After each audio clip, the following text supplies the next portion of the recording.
নমস্কার বন্ধুরা, এই যে দেখুন এটা কচু, ঠিক আছে। এই যে কচু তোমাদেরকে আমি দেখাবো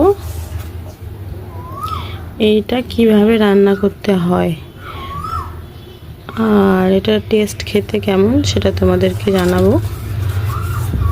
চলো তাহলে দেখা যাক, রান্নাটা করে নিই।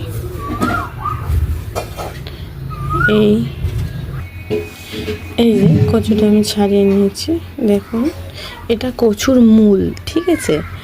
যে কচু শাক হয় তার মূল, এই যে এইভাবে আমি ছাড়িয়ে নিয়েছি। আর এই যে ছিলনাগুলো দেখো, এই যে এইভাবে ছাড়িয়ে নিতে হয়।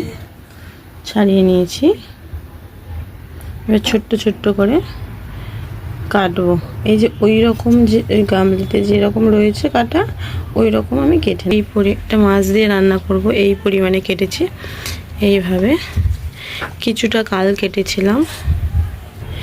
এই যে তেলাপিয়া মাছ, এই মাছ দিয়ে রান্না করব। এই যে মাছগুলো আমি লঙ্কা হলুদ মাখিয়ে নেব, ঠিক আছে।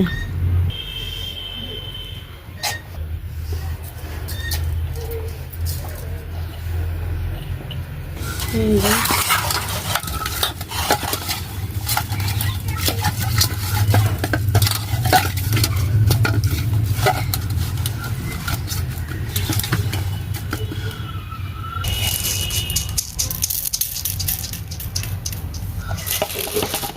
এখানে জিরে, গোলমরিচ, সর্ষে এগুলো আমি বেটে নেব, সিলে কাটবো।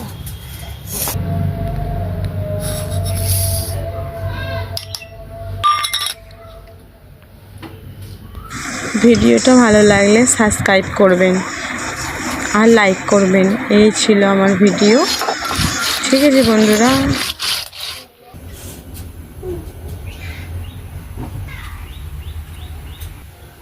গরম হয়ে গেলে আমি এর মধ্যে মাছগুলো ভেজে নেব, একটা একটা করে মাছগুলো ভাজবো।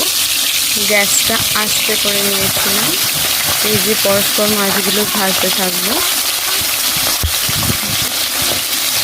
এপিট উপিট করে মাছগুলো ভালোভাবে ভেজে নেব।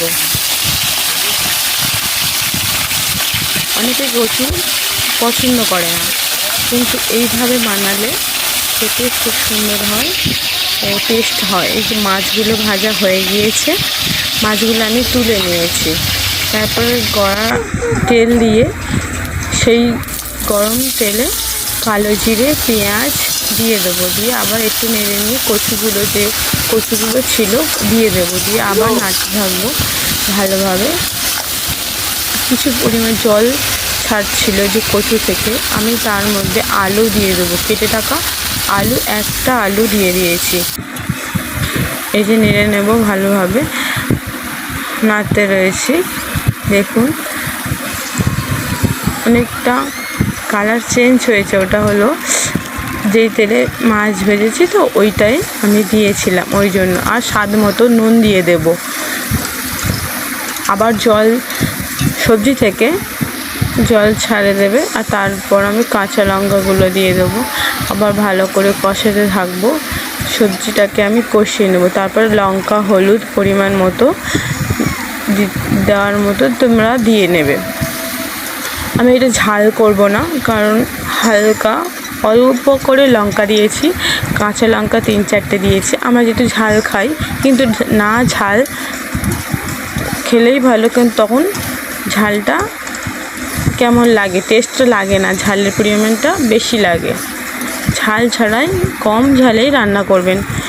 আর এখানে আমি জল গরম করে রেখেছিলাম, কষানোর পরে আমি গরম জলটাই দেব, আমি ঠান্ডা জল ব্যবহার করব না এখানে, তাহলে কচুটা সেদ্ধ হবে না। গ্যাসটা আমি আস্তে করে দেবো, কচুটা ফুটবে যখন, সেদ্ধ হবে যখন, আস্তে করা থাকবে, তাহলে কচুটা সেদ্ধ হয়ে যাবে। তারপর মাছগুলো হয়ে যাবার পরে আমি জিরের মশলাটা দিয়ে দিয়েছি, তারপর মাছগুলো দিয়ে দিয়েছি, দিয়ে হয়ে যাওয়ার পরে আমি নাড়াচাড়া করে এটাকে নামিয়ে নেব। আমি অল্প পরিমাণে দিয়েছিলাম, সেটা বারবার আমার রিপিট হয়ে গিয়েছিল। এই দেখুন কত সুন্দর দেখতে হয়েছে, খেতেও খুব সুন্দর। এটা ভালো লাগলে